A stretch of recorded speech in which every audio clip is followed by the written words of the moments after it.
and a degree of resilience not found in those who never endured such suffering, a neurosis.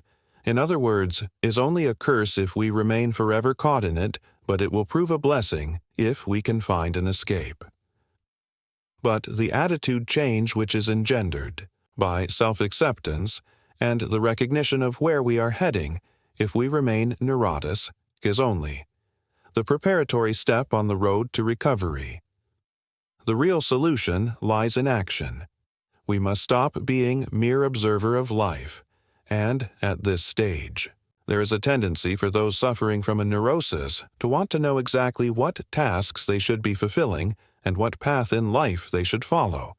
But according to Jung, caution must be exercised in this regard, for, as he wrote, with that said, Jung does offer some general advice to help us avoid dead-end paths.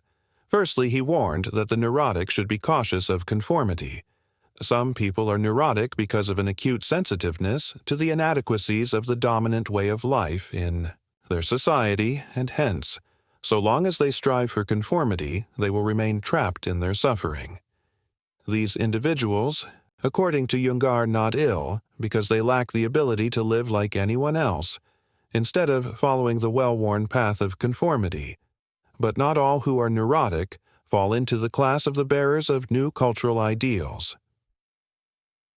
Many people are neurotic simply because they are unwilling to face up to one of those tasks of life which all of us, because of our shared human nature, naturally gravitate toward, be it the need to pass on our genes, to cultivate a social life, to participate in some form of productive work, or, eventually, to face up to our death. In these cases, the question of conformity or non-conformity does not apply.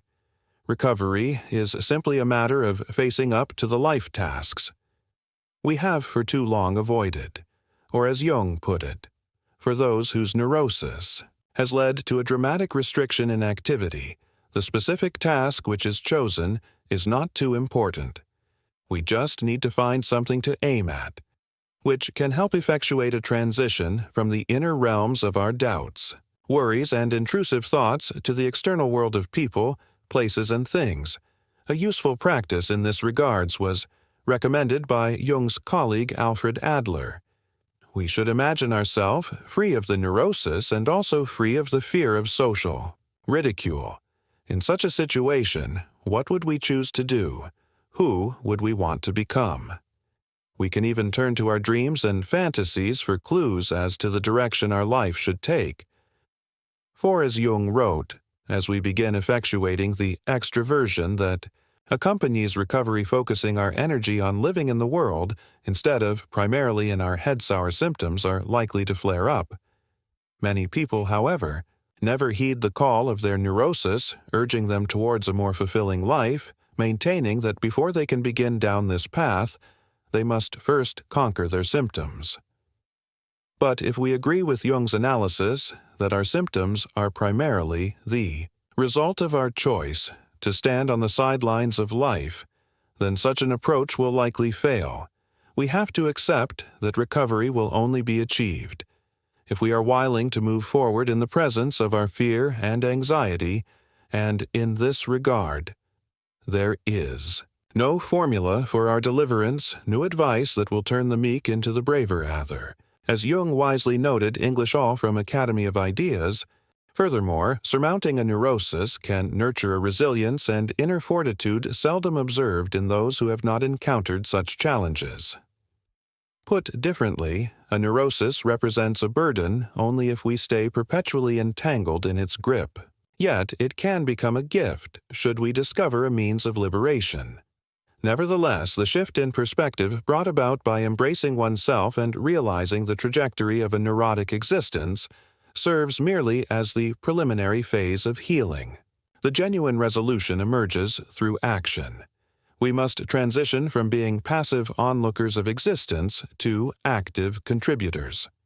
At this point, individuals wrestling with neurosis often crave specific instructions regarding which duties to undertake or which life course to chart. However, Jung urged restraint in offering such directives, emphasizing that the path to recovery is profoundly individual and resists universal prescriptions. Even so, he provided some broad guidance to steer us away from fruitless pursuits. To begin with, Jung cautioned neurotics against the pitfalls of conformity. Certain individuals experience neurosis due to a keen awareness of the shortcomings within their society's dominant lifestyle. For them, the pursuit of fitting in only entrenches their anguish. Jung posited that these people are not unwell due to an inability to mirror others' lives. Rather, their condition suggests a calling to carve out an alternative route, potentially enriching cultural progress. Yet, not every neurotic belongs to this group of trailblazers destined to shape new societal visions. Many suffer simply because they shirk one of life's essential responsibilities inherent to our common humanity, such as perpetuating our lineage, fostering relationships, contributing through meaningful labor, or grappling with our mortality. For these individuals, the debate over conformity is beside the point. Recovery depends on confronting the life duties they have long evaded. For those whose neurosis has drastically confined their engagement with the world, the particular task they select matters less than the act of selection itself.